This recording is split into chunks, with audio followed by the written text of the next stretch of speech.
Hi, my name is Magnolia. I'm going to be your medical assistant today, and today we're going to be going over your ECG analysis. So I have here case number 358. So I'm going to start with examining the rhythm. So we have right here the first bump is your P waves, and then the first dip is the Q, and then the peak is going to be the R, and then the S is going to be the end of that peak.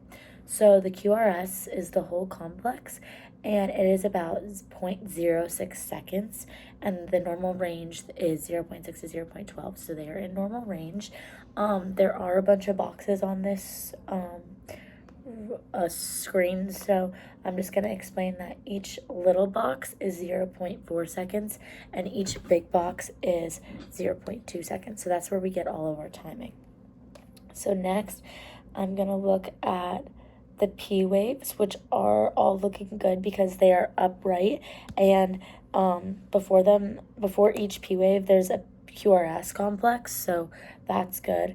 Next, I'm going to look at the P waves. So you do the 1500 rule, so I do 1500 divided by the 20 boxes that are in between, and that's the arterial heart rate, and I get 75 beats per minute for the arterial heart rate.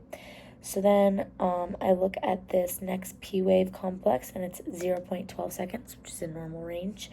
And then I look at the T waves, which are upright and slightly slanted and asymmetrical, which is in normal range. That's how they should be.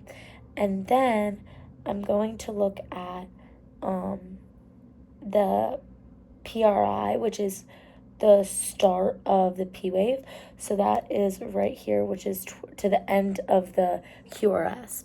So that is going to be 0.12 seconds because I did 4 times, 0.4 times the 4 boxes, or 3 boxes that were there. And then I'm going to look at the ventricular heart rate, which used the 300, 150, 100, 75, 60 method. And so I did that, and that was in normal range.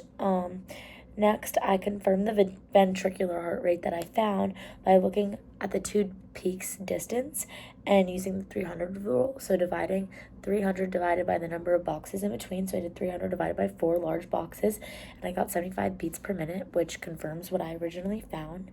And so overall, this rhythm is normal with no irregularities, and all the values fell within a normal range, and they had a normal heart rate.